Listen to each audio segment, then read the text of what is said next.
교회는 세우신 이가 예수님이십니다. 우리 가운데 사람이 세운 것이 아니고 주께서 세우신 것이죠. 주께서 이 땅에 오셔서 복음을 전하실 때 그 복음의 성격을 하나님 나라에 관한 일이라 이렇게 말씀하셨습니다. 그러니까 주님께서 부활하셔서 40일 동안 계실 때도 제자들에게 하나님 나라에 관한 일을 가르치셨고요. 그 복음을 듣고 깨달은 사도들도 복음을 전할 때 사도들의 행진은 하나님 나라의 소식을 전하는 것이죠. 그 결과로 세워진 것이 이제 교회입니다. 그 교회가 하나의 기관이요 조직으로서 교회의 다움을 갖는 것, 교회답다 싶은 것은 그것은 이곳에서 다른 어떠한 기관이나 조직에서 찾을 수 없는 하나님 나라의 행복을 맛볼 수 있을 때 그렇습니다. 그러니까 교회가 건강한가, 교회가 좋은 교회인가 라는 것은 하나님 나라의 특성, 영적 특성들, 그 덕목들 이런 것들이 풍성히 드러나면 하나님 나라가 이곳에 있다, 참 감사하다 할 수 있는 것이고, 그렇지 못하면 교회가 연약하고 하나님 나라의 복음의 능력도 그만큼 약하다 이렇게 얘기할 수가 있을 것입니다. 개개인도 마찬가지죠. 개개인도 하나님 나라의 백성으로서 살아가는 교인다움이 어디에서 찾을 수 있겠습니까? 그러면 그 교인다움은 하나님 나라 백성으로서의 합당한 영적 특질을 잘 가지고 있으면, 그러면 교인답다 얘기할 수 있을 것이고, 그렇지 못하면 아니다 얘기할 수 있을 것입니다. 그러니까 오랜 세월 동안에 교회가 1000년이요 만년이요 이렇게 간다고 해서 하나님 나라 반드시 형식적이며 양적이며 외적인 측면에서 존재하는 것은 아니죠. 하나님 나라는 것은 매우 영적인 특질이기 때문에 그 수에 따라서 하나님 나라가 있고 없어지지가 않습니다. 주께서 이 땅에 오셨을 때 복음을 전하실 때 제자들도 어리고, 주께서 하나님 나라를 전하실 때 주의 십자가와 그 부활 가운데 하나님 나라의 모든 것이 걸려 있었고, 또 초대 교회가 비록 수는 적고 핍박을 받고 있었으나 그곳에 하나님 나라가 계셨던 것이로되, 그러나 교회에서 전반 속에 교회가 왕성하게 드러났지만 교회가 주의 말씀에 불순종하게 되면은 그곳에는 하나님 나라가 있지 못하게 되어지는, 그 현현이 나타나지 못하는 일들을 우리가 보게 되어지죠. 이스라엘 백성이 가나안 땅에서 하나님의 약속대로 이렇게 나라를 이루고 교회를 세우지만, 그러나 결국에 그들이 왕성할 때라도, 국가적으로 왕성할 때라도 주께서 선지자를 통하여 말씀하신 내용에 비춰보면 하나님 나라가 그것이 없기 때문에 하나님 마음에 근심이 되고 영적으로 징계하시고 계속 선지자를 통해서 회개할 것을 말씀하기도 했지요. 결국에 이스라엘이 나라 자체가 무너져 버려서 바벨론의 멸망으로 되어질 지경이 될지, 그때라도 사실은 교회는 외적으로는 이게 무너져 버렸지만, 그러나 바벨론 땅에도 그의 백성이 가 있으니 하나님 나라가 있게 되어지는 것이죠. 믿음의 고백이 있으면 주의 나라가 쓰고, 믿음의 고백이 없으면 주의 나라가 나타나질 못합니다. 교회의 다음은 결국 그와 같은 맥락에서 그 수의 많음이 있는 것이 아니고, 또 교회가 얼마나 외적으로 여러 가지 일들을 분주하게 하느냐에 있는 것이 아니고, 그 모든 일을 통해서 그 가운데 심령 속에 주의 복음의 사역의 열매인 믿음의 뿌리가 든든히 서 있고, 그것에 합당한 감사와 영적인 덕목들이 잘 드러나는가 하는 것에서 찾을 수가 있습니다. 따라서 그의 나라의 백성으로 교인된 우리들에게 하나님께서 기대하시고 원하시는 것은 변화입니다. 우리는 이전의 모습이 아니고 바뀌어져야 합니다. 왜냐하면 하나님 나라 백성이 되었으니까요. 이전에는 세상에 속한 사람들이었잖아요. 그러니까 하나님 나라 백성이었던 이 신분적 변화는 결국 이것이 무엇을 의미하는지, 이래서 우리가 누려야 될 행복이 뭔지, 이 모든 것들에서 하나님은 계속 우리에게 알려주길 원하시고, 우리가 그것을 잘 배워서 우리가 변화됨으로 그 복 누리기를 원하시는 것입니다. 오늘 2장 1절에 보게 되면 베드로 사도를 통해서 하나님께서 우리가 바꿔야 될 것들, 변해야 될 것들 요소를 얘기합니다. 2장 1절을 한번 읽어보세요. 성경을 보세요. 여기 스크린에 안 뜨는데 2장 1절 한번 같이 읽어보십시다. 그러므로 모든 악독과 모든 기만과 외식과 시기와 모든 비방한 말을 버리라 되어 있습니다. 우리가 하나님 나라의 백성다움, 참 교인답다 이런 모습, 이런 것들을 가진다는 것은 우리가 버려야 될 것이 있다는 것을 의미합니다. 첫째는 악독이라 했습니다. 마음속에 남을 해하려 하는 무자비한 그런 악이라. 마음에 갖고 있는 악한 생각, 선하지 못한 생각, 다른 사람 용서하지 못하는 생각들, 이것들 마음에 갖고 있으면서 미움에, 그래서 이 미움 때문에 남을 해치려고 하는 이런 생각들을 치워버려라. 두 번째, 괴휴를 버리라. 이 괴휴를 오늘 우리 성경에는 기만이라 되어 있습니다. 개역 성경에는 괴휴이요, 개역 개정 성경에는 기만이 되어 있는데, 결국 이것은 뭐냐면 미끼나 덫이나 올가미와 같은 것이라. 그래서 그것이 슬쩍 보기에서 별 문제가 없어 보이는데, 그러나 한 발을 턱 놓으면 덜크덩 잡혀가지고 생명을 위태롭게 합니다. 그러니까 마음에 겉으로 볼 때는 안전한 것 같지만, 그러나 믿고 놔두면 그만 어려움이 화가 미치도록 꾀를 도모하는 것, 그것이 괴율이라. 그것이 기만입니다. 이런 것들을 버리라고 말합니다. 외식을 버리라고 말하죠. 겉과 속이 다른 것을 의미합니다. 그래서 속마음의 계산이 다르기 때문에 형편에 따라서 그것을 뒤집는 일이 다반사이죠. 그래서 겉모양을 좋게 보이고 속이 다르니까 외식은 곧 위선의 결과를 낳습니다. 또 시기를 버리라고 하죠. 열등감에서 나오는 행동으로 타인이 잘 되는 것을 방해하고 보지 못하고, 사랑하지 못하고 불쌍히 여기지 못하며 비차간에 경쟁과 투기심이 발동하여 공동체 안에 분쟁과 난임을 일삼는 것, 이 모든 것을 버리라고 말합니다. 모든 비방하는 말을 버리라고 그러죠. 비방은 뭡니까? 결국 없는 말을 지어서 흉을 보는 것이죠. 온갖 종류의 중상, 모략이나 악담이라고 되어 있습니다. 구실은 있습니다. 구실은 있는데 그 구실을 빙자하여 해석을 덧입혀 악한 말로 그를 헐뜯는 것, 이것을 비방하는 말이라 합니다. 이 모든 것들이 교회 안에 없어야 한다. 왜 그렇습니까? 하나님 나라에 합당치 않거든요. 하나님 나라의 백성이 되었다라는 것은, 주의 몸된 교회의 교인이 되었다라는 것은, 이걸 고백하고 나간다는 것은 이 모든 것들을 다 버려나가는 그런 변화를 하나님이 요구하고 계시다는 사실을 잘 이해해야 합니다. 이것들이 결코 쉽지 않은 것은 압니다. 사실 교회 안에서 얼마나 이것이 교묘하게 작용을 하냐면, 경건의 형식을 통해서 시기심을 발동시키고, 경건의 형식을 취하고 있으나 사실은 비방의 말이요, 경건의 형식은 취하고 있으나 예컨대 기도요, 나눔이요, 여러 가지 형태로 되고 있으나 사실은 그 속에는 아픔들이 다 있는 것이죠. 이런 것들로 밀고 들어옵니다. 이게 다시 교회를 약화시키는 것이요, 공동체를 약화시키는 것이요, 하나님 나라를 분열시키는 것입니다.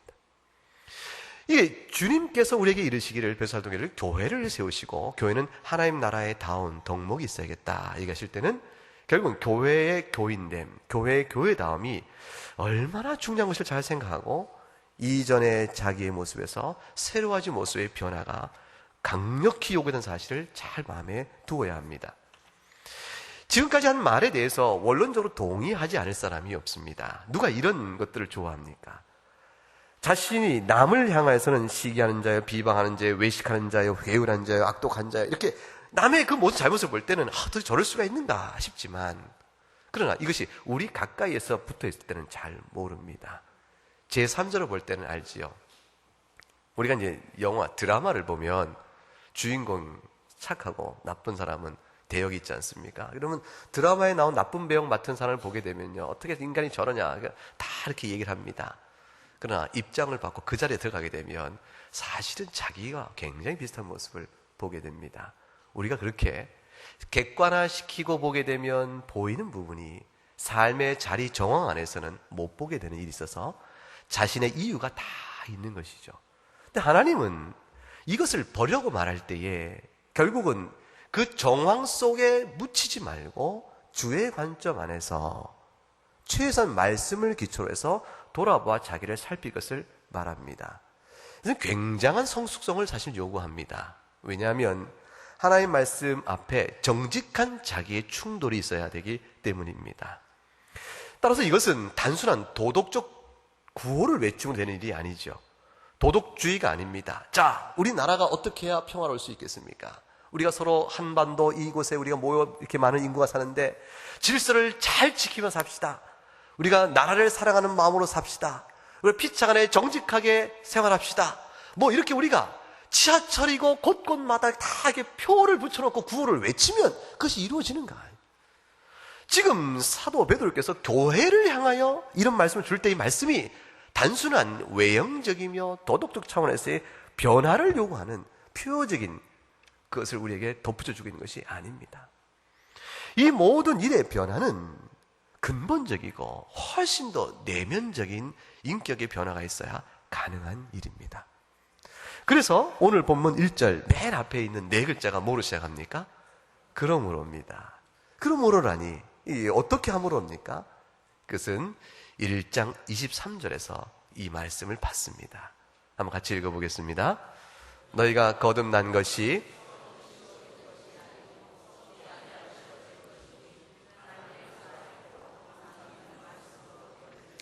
여러분이 거듭난 사람 아닙니까? 여러분이 거듭날 때 썩어질 씨가 아니요 세상의 말씀이 아니고 살아계신 하나님의 말씀으로 거듭난 것이 아닙니까? 여러분이 새롭게 변화된 사람이요 중생한 자가 아닙니까? 여러분이 그러할진대 내가 권면하노니 악독을 버리시고 기만과 괴를 버리시고 시기와 외식을 버리시고 비방한 말을 버리십시오. 이 모든 일은 여러분을 중생케 하시고 여러분을 새롭게 거듭나게 하시는 하나님의 일과 일치하지 않습니다. 이건 하나님 일에 어긋나는 일이요 충돌되는 일입니다. 돌이켜보라. 여러분, 거듭난 일은요 내 양심으로 거듭나는 것이 아니고 내 교양으로 거듭나는 것이 아니고 내 의지로 거듭나는 것이 아닙니다. 여러분의 양심과 노력으로 거듭난 영적 변화를 가질 수가 없습니다. 이것은 다 하나님의 일입니다. 여러분, 예수님께서 계실 때에 요한복음 3장 3절에 이 말씀 기억납니까? 사람이 거듭나지 아니하면 하나님 나라를 볼 수 없다 했습니다. 예수님이 이 말씀을 들려주자 니고데모라는 사람이 유대의 서기관과 같은 사람인데 말씀을 많이 하는 사람이죠. 그러니까 나름으로 이해를 못했죠. 그렇게 묻습니다. 사람이 늙으면 어떻게 날 수가 있습니까? 두 번째 못에 들어갔다 날 수 있사옵나이까? 영적인 말씀의 의미를 이해하지 못한 것이죠.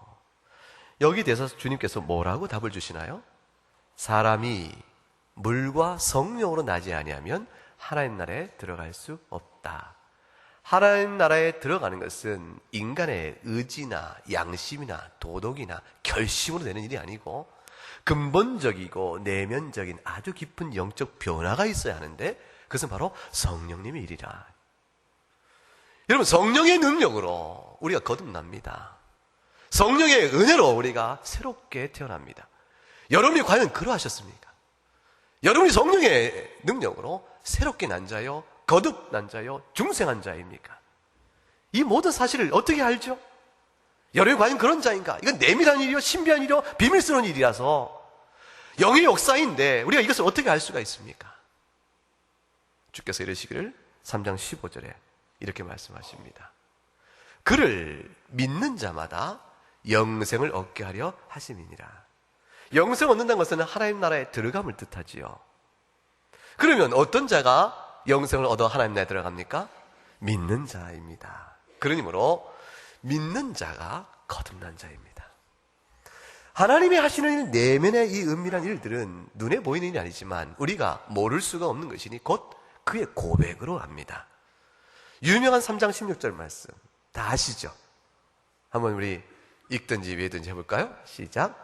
하나님이 세상을 이처럼 사랑하사 영치 않고 영생을 얻게 하려 함심이니라. 믿는 자는 그 믿음의 고백이 하나님의 일로 이루어진 것이기 때문에 성령으로 말미암은 것이기 때문에 그가 바로 거듭난 자라고 확인할 수 있습니다. 진실로 자신이 죄인임을 고백하고 자신이 본성상 부패하여 자기로서는 의를 이룰 수가 없는 자임을 고백하고, 내가 이 죄악 때문에 하나님이 영원한 진노가 있는 자임을 생각하고, 사람이 하나님 앞에서 살 길은 오직 주께서 베푸시는 그늘의 손길을 잡는 것 뿐인데, 그 그늘의 손이 나타남이 예수 그리스도 보혈의 십자가 가운데 있음을 알고, 그가 참 하나님이 우리를 구원하신 모든 복음적 내용을 내 마음으로 깊이 새기면서, 주여 내가 믿나이다, 내가 믿음으로 주의 약속의 말씀대로 이 믿는 자마다 영생을 준다 말씀하셨사오니, 내가 나의 죄를 회개하고 주의 십자가를 붙드오니 주께서 나를 구원의 자녀여 하나님의 백성 삼으심을 내가 믿습니다. 이 믿음이 여러분 고백으로 진실을 갖고 있으면, 그 고백은 여러분의 결심이요, 여러분의 양심이요, 여러분의 도덕이요, 여러분의 이성이요, 여러분의 의지가 그 고백을 끌어낸 것이 아니고, 이미 여러분 심령 속에 하나님께서 역사하셔서 그것을 주신 것입니다. 그것이 바로 중생자입니다. 여러분 모두 예수를 주님으로 구주로 고백하고 주님으로 믿는 줄 믿습니다. 여러분이 그 믿음을 진실히 가질 텐데 거듭난 자라면 이제 묻습니다. 사도 베드로가 말씀하시면, 그러므로 모든 악독과 괴혈과 시기와 외식과 비방하는 것을 버리라. 여러분, 그런 변화가 여러분에게 있습니까? 여러분이 과연 그러합니까? 여러분의 그런 변화가 여러분이 나타나고 있습니까? 저는 믿습니다. 틀림없이 나타나고 있을 것입니다. 여러분에게 이와 같은 버리라는 이 말씀, 이 모든 악독과 기만과 외식과 시기와 모든 비방하는 이 부패한 성품에서 나오는 이 더러운 것들이 점점 없어져가는 변화가 여러분에게 틀림없이 있을 것을 제가 믿습니다.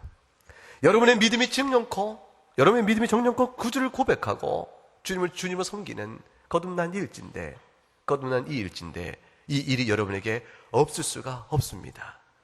여러분에게 그 고백을 이끌어내신 그 성령님께서 여러분에게 계속 권면하시고 또 이끌어 가시기 때문에 틀림없이 여러분은 성령의 도우심과 주의 말씀 인해서 변화를 겪고 계실 것입니다. 다만 문제는 그것이 미약할 따름입니다. 그것이 미약할 따름입니다. 왜 우리가 그런 문제를 겪습니까? 왜 우리가 이 변화에 대한 하나님의 분명한 요구요, 하나님의 또한 약속이기도 한데 이 변화를 받아 누림이 있어서 우리가 미약합니까? 왜 우리가 더딥니까? 중요한 이유가 있습니다. 우리가 잘못 착각하고 있는 것 중에 하나, 예수를 믿고 구원을 받으면 우리는 이제 막 태어난 갓난아기라는 사실을 우리가 종종 잊고 있기 때문에 그렇습니다. 우리는 핏덩어리 이제 막 태어나는 영적 세계, 하나님 나라, 그 행복과 주의 마음, 이 놀라운 복음적 지식의 그 부요함과 그 풍요로움에 대해서 우리가 아무것도 알지 못하고 겨우 구원의 줄기 하나 붙잡고 있는, 이제 막 핏덩어리 태어난 어린아이에 불과하다는 사실을, 자기가 그런 존재에 불과하다는 사실을 우리가 종종 잊고 있어서 세상에서 가진 지식과 세상의 삶의 경험과 자기 나름대로의 인격적 판단과 모든 그것들, 자존심과 그 모든 걸 가지고 그대로 들어와 자기가 큰 자인 줄을 알아가서, 자기가 큰 자인 줄, 영적으로 잘한 자인 줄 착각하기 때문에 자라날 기회를 갖지 못합니다. 그래서 많은 세월의 신앙의 연륜에도 불구하고 핏덩어리 같은 어린아이에 불과한 영적 상태인데 어른 노릇을 자임하고 나서는 일들이 나타나서 교회 안에 어려움을 주기도 하는 것입니다. 예수를 믿고 교인 됐다는 것은 아이로 태어난 것에 불과하니, 그렇게 예수를 믿은 사람은 이제 성장을 향하여 끊임없이 믿음의 과제를 받고 해결해 나가야 합니다. 열심히 젖을 삼아야 하는 것이죠. 아기는 태어나면 스스로 생존을 도모하지 못합니다. 누가 돌봐줘야 돼요? 엄마가 돌봐줘야 되죠. 엄마의 보호를 떠나면 생명이 위태롭습니다. 신자의 엄마는 교회입니다. 교회가 신자의 엄마입니다. 따라서 교회 공동체를 떠나서는 영적 생명이 죽습니다. 교회의 목양적 지도를 벗어나면 그 생명은 결코 자라지 못합니다. 따라서 교회에 출석하면서 교회가 오히려 나를 피곤하게 하고 내 영적 생명을 괴롭히고 약화시키고 시달리게 만든다, 그 피곤하다, 이런 말 하지 마셔야 합니다. 그 반대가 옳습니다. 정령코 3절에 보게 되면 이렇게 말씀하시죠. 너희가 주의 인자하심을 맛보았으면 그리하라. 여러분, 주의 인자하심을 맛보았으면, 여러분 주의 인자하심을 맛보았습니까? 이 말 뜻이 뭘까요? 주의 인자하심을 맛보았으면, 어떤 사람이 주의 인자하심을 맛봅니까? 어떤 종류의 인자하심입니까? 그것은 죄의 용서입니다. 실로 여러분이 주님께서 여러분의 모든 허물과 과실을 용서하시는 그 용서의 기쁨을 누린 자면 그리하라. 그리하라. 예수님이 어떤 분이시죠? 빌립보서 2장 6절 8절에 그는 하나님이십니다. 성자 하나님께서 하나님의 영광을 포기하시고 종의 형체를 가지고 사람이 되셔서 자기를 낮추시고 율법의 의를 다 이루시고 죽기까지 십자가에 복종을 하셨습니다. 하나님은 우리를 구원하기 위해서 그 높고 높으신 분이 낮아지고 낮아지셨는데, 죄인된 우리는 스스로를 높이고 높여서 주의 복음을 믿는다고 말하면서도 하나님의 인자하신, 그리스도께 베푸신 그 사랑을, 그 용서의 기쁨을 피상적으로 알고 내면으로 진정으로 고백하지 못하면 그가 과연 어떻게 복음을 아는 자로서 성장은 고사하고 복음을 아는 사람이라 말할 수 있겠습니까? 이 은혜를, 용서를 아는 사람이면 이러한 자기 조경이 나타나죠. 내가 곧 죽어야 될 자였습니다. 그리고 내 안에서 조금이라도 거룩한 변화가 있다면 이것은 하나님의 은혜일 뿐 본래 나는 그렇지 못한 사람입니다. 이것을 아는 것이고, 따라서 연약한 성도를 바라보면 저자의 모습이 곧 내 모습이요, 지금도 내가 안고 있는 모습임을 상호 인정하고 그를 품고 들어가는 마음이 있게 되겠죠. 이것이 성장의 모습인데, 실제로 따라서 교회 안에서 교회가 나를 성장하는데 피곤케 한다, 이런 말을 하는 것은 영적인 하나의 원리에 사실은 반대되는 것을 얘기하는 것입니다. 자기 중심적 입장에서의 자기 경험을 합리화하는 것에 불과하지요. 교회를 떠나면, 교회 목양적 지도를 벗어나면 갓난아기가 성장을 못합니다. 골로새 3장 5절에 땅에 있는 지체를 죽이라. 음란과 부정과 사욕과 악한 정욕과 탐심이니 이 모든 것은 본래 우리에게 하나님으로 내 영혼을 지배하고 있는 힘이니라. 우상 숭배인 것입니다. 그러므로 3장 7절에 우리가 이전에는 그렇습니다. 이전에는 이 모든 죄악된 것을 하나님으로 섬기며 산 자들이었죠. 근데 이제는 다 벗어버리라. 따라서 이와 같은 모든 생활 속에서 우리가 가져야 될 해법은 딱 한 가지입니다. 영적으로 우리가 침체되어 있고 내 마음에 무너짐이 있을 때, 그리고 그럴 때 우리가 찾아야 할 길, 나아갈 길은 딱 한 가지입니다. 그것은 2절 오늘 나온 것처럼 갓난 아기들 같이 순전하고 신령한 젖을 사모하여 그로 말미암아 구원에 이르도록 자라라는 것, 이것이 우리에게 유일한 처방이 되어집니다. 결국 어떤 영적인 연약성도 이겨버리고 지워버리고 자라갈 수 있는 이 변화의 동력은 오직 한 군데에서 나타나니 이게 하나님이 정한 영적 원리입니다. 여러분 보세요. 2절 하반절에 뭐로 되어 있죠? 너희로 구원에 이르도록 자라게 하려 함이니라. 이 말이 여러분에게 부담이 안 됩니까? 아니, 그러면 구원에 이를 만큼 자라지 못하면 구원을 못 받는 것인가? 이런 생각이 들 수 있죠. 실제로 너희를 순전하고 신령한 젖을 사모하도록 하여 그것을 잘 자라게 하여 구원에 이르게 하려 함이니까 구원에 이르지 못할 수도 있는 것인가? 여러분, 하나님께서는 우리를, 그리스도를 주로 믿고 고백하고 나오도록 할 때 우리의 의지나 양심이나 도덕으로 한 것이 아니라 하나님의 능력이요 성령의 역사로 우리가 그렇게 됐다고 분명히 밝혀주고 계십니다. 따라서 여러분의 진실한 믿음의 고백은 성령의 역사입니다. 하나님께서 은혜를 주어 그 고백을 받으신 하나님이 구원에 이르도록 하는 일 속에 나중에 시원찮다 치워버리자, 그래서 포기해버린 일이 있으시겠습니까? 하나님은 그렇게 일하지 아니하십니다. 하나님은 택하여 불러내신 분을 끝까지 신실하게 붙드셔서 구원에 이르게 하십니다. 그러나 기억하세요. 택한 그의 백성을 거듭나게 하여 구원에 이르게 하시는 이 전 과정을 끝까지 안전하게 이끌어 가심에 있어서 하나님이 그 과정을 이루시는 방식은 오늘의 권면의 말씀을 듣고 새겨 인격적으로 반응하도록 하시는 경로를 사용하십니다. 나태하고 하나님의 말씀을 부정하고 핑계하고 무너지고 있는데 그 상태 그대로 놔두시면서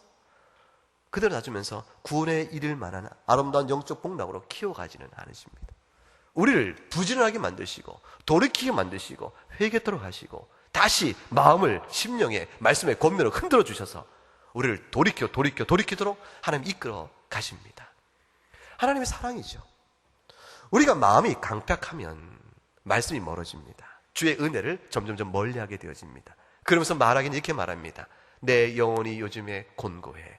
그래서 나는 예배도 재미가 없어. 내 마음이 요즘 그래. 말씀 읽어도 하나도 안 들어와. 찬송도 멀어지고 난 모든 게 귀찮아졌어. 내 마음이 좀 움직여야 그것을 하지. 여러분 생각해 보세요. 하나님은 그것을 핑계라고 얘기하십니다. 돌이켜 보게 되면 그 상황이 되어지면 더욱더 주 앞에 나와야 합니다. 여러분 생각해 보세요. 갓난아이가 순정을 신령한 젖을 사모하는데 갓난아이가 배고픔을 견딜 수 있습니까? 배고픔을 견디지 못하죠. 그럼 어떡합니까? 울어버리는 겁니다. 갓난아이는 배고프면 웁니다. 달라고 웁니다.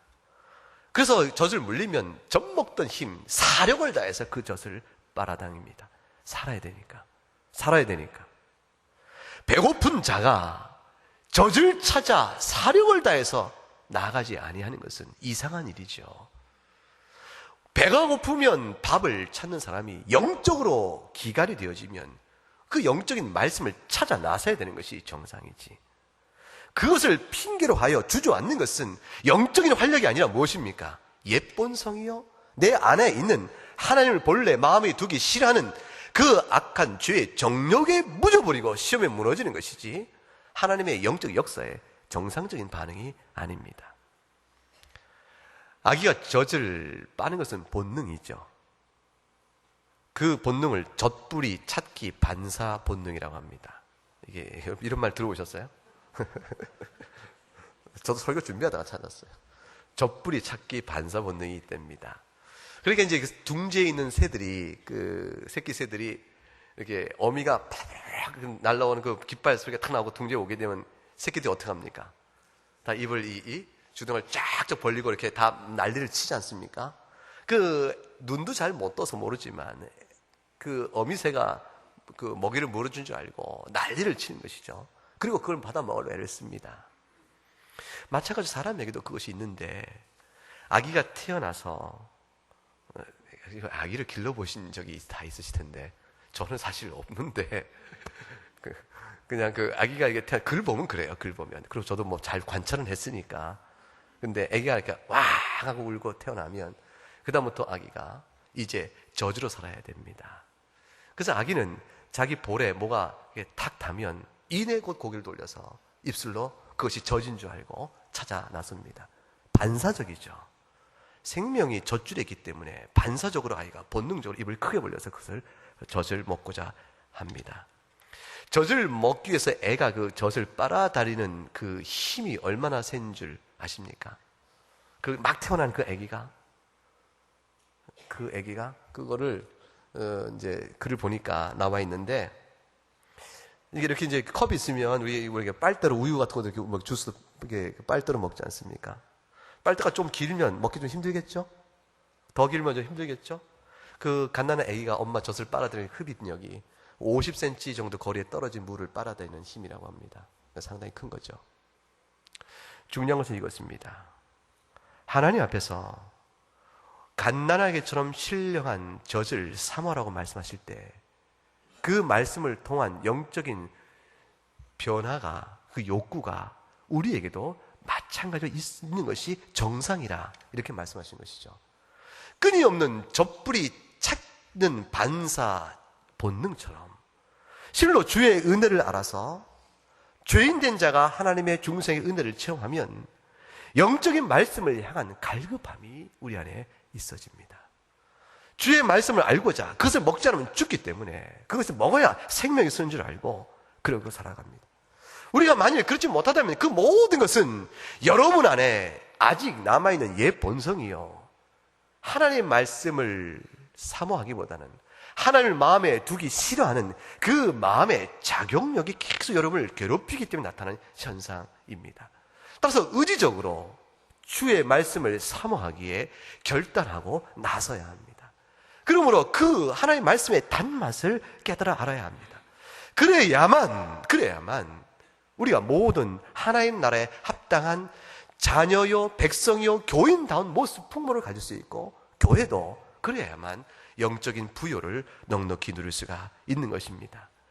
배고프면 울어야 하는 것이고, 목마르면 물을 찾아야 하는 것이고, 영적 갈망이 마음속에 있어야 하는 것입니다. 내 마음에 어찌 십자가를 향하여, 그리스도의 부활을 향하여, 교회의 복음을 향하여 내가 섬김과 사랑과 하나님께 찬송과 감사를 드리고 싶은 이 모든 영적인 희구가 내 안에서 이토록 없는가?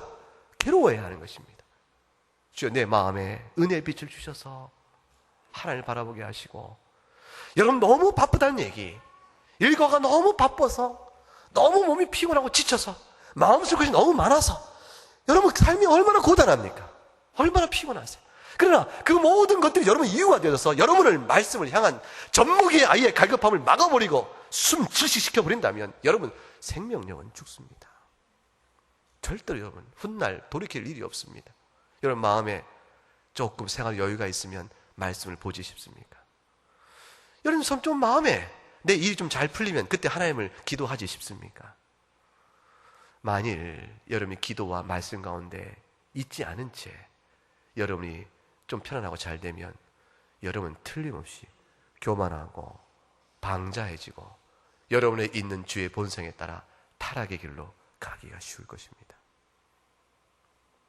주께서 부여해준 부요가 나를 타락시키게 될 위험성이 있을 가능성이 높죠. 그러나 여러분의 형편과 처지에 어떠하든지 여러분 돌이켜보세요. 여러분이 살아있는 자요, 거듭난 자요, 주를 진실로 믿는 자면 말씀을 찾아 나와야 합니다. 갓난아이처럼 그 말씀 앞에 영적인 울음을 가지고 그것을 찾아 나서야 됩니다. 설교나 성경 공부, 또 우리 주일날 또 우리 통독반도 있지 않습니까? 교회 각종의 또 구역으로 모여서 우리 말씀을 나누죠. 교회가 제공하는 다양한 이 영적인 공급에 여러분이 갈망하고 참여하기를 원하셔야 됩니다. 여러분의 생활 형편이 도무지 교회에 그 시간에 맞출 수가 없거든 하나님께 기도하시고 여러분이 스스로 개인적으로 노력하시면서 그 방편에 따라서 애써 구하여 하셔야 합니다. 그렇지 않으면 여러분은 20년 신앙생활에 여러분이 남는 것은, 여러분이 30년 신앙생활에 남는 것은 뜻밖의 영적인 겸손이 아니고 자기의의가 남게 될 것입니다. 잘하지 못했으니까 갓난아이처럼 됐는데 교회의 시간에 출석하면서 이것저것 해나가면서 어느덧 자기 마음속에 자기 판단과 자기 경험과 자기 의의가 세워져 가게 되어집니다. 어린아이가 자기 의의를 세우면 그것처럼 딱한 것이 없게 되어지죠. 하나님 나라의 면모와 아름다움이 교회에서 상실되게 되어집니다. 그러면 세상 속에 교회를 통하여 하나님 나라를 증거할 힘을 잃게 되어집니다. 주님께서 하나님 나라가 가까이 왔다, 그 복음인데 이제 주께서 하나님 나라를 이제 사도들을 통해서 하나님 나라를 전파하니라 이렇게 되어 있는데, 우리가 전파하는 이 복음이 하나님 나라인데 하나님의 실상이 어디 있는가 물으면 무엇으로 보여주겠습니까? 무엇으로 하나님의 실상을 보여주겠습니까? 비록 연약하지만 우리 가운데 있는 교회의 모습이 되어야 할 터인데 우리가 그러지 못하다면 어디서 하나님 나라를 설명하겠습니까? 주의 복음이 관념입니까? 실제입니까? 여러분 개개인의 신앙 속에서 예수의 복음이 관념입니까? 여러분의 생활 속에 실제 힘입니까? 여러분이 예수의 복음이 여러분에게 능력으로 역사합니까? 아니면 관념의 생각으로 머물다 말 따름입니까? 이 모든 일에 대한 해결 방법은 하나입니다. 말씀을 사모하는 것입니다. 말씀을 맛본 사람은 말씀을 맛보라 말하지 않아도 알죠. 말씀 자체가 우리의 기쁨을 주기 때문이죠. 시편 119편 103절에 한번 읽어볼까요? 주의 말씀의 맛이 내게 어찌 그리 단지요 내 입의 꿀보다 더 다니이다. 이게 여러분의 고백이 되길 바랍니다. 이 말씀이 어찌 그리 단지. 읽고 또 읽고 싶고 또 몰라서 기도했더니 하나님이 깨우쳐 주시는 손길이 있는데, 어쩌면 내가 그 말씀을 몰라서 마음에 기도를 했는데 어때요? 주의 교회에 왔더니 예배 중에 설교를 통해서 깨닫게 해주시고, 성도와 말씀을 나누는 교통 속에 깨닫게 해주시고, 성경을 깨닫게 해주시고, 어떨 때는 어떻습니까? 운전하다가 극동방송 들었는데 거기서도 나오기도 하죠.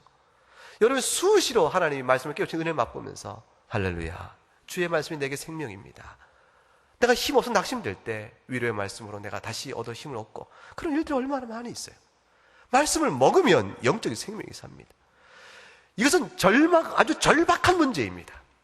말씀을 떠나면 여러분 생명 죽을 뿐 아니라 어둠 속을 헤매게 됩니다. 신자로 살지만 신자로 살아가는 생명의 기쁨을 모르게 되어집니다. 신앙생활이 왜 즐거운지, 왜 힘이 되는지, 왜 위로가 되는지, 왜 예수의 생명만의 즐거움인지, 이 모든 것을 여러분 이해할 수, 경험할 수 없게 되어지는 것이죠.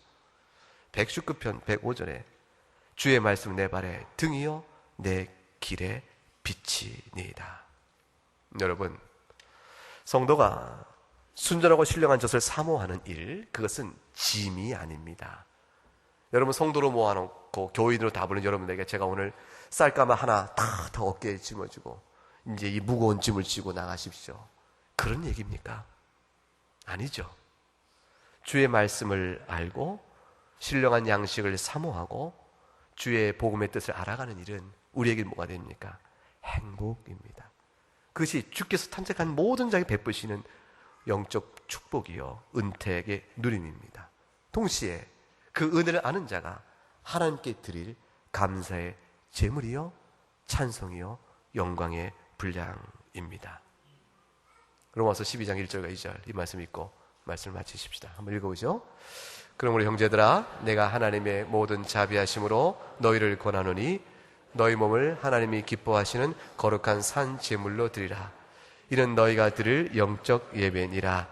너희는 이 세대를 본받지 말고 오직 마음을 새롭게 함으로 변화를 받아 하나님이 선하시고 기뻐하시고 온전한 뜻이 무엇인지를 분별하도록 하라. 하나님이 선하시고 기뻐하시고 온전한 뜻을 분별하기 위해서 신령한 젖을 사모해야 되죠. 마음의 새롭게 변화를 받아서 묵은 것을 내려놓고 새 것으로 마음을 채워야 합니다. 1절에 보게 되면 그 모든 것들이, 1절 앞으로 넘겨보세요. 그 모든 건 뭐랍니까?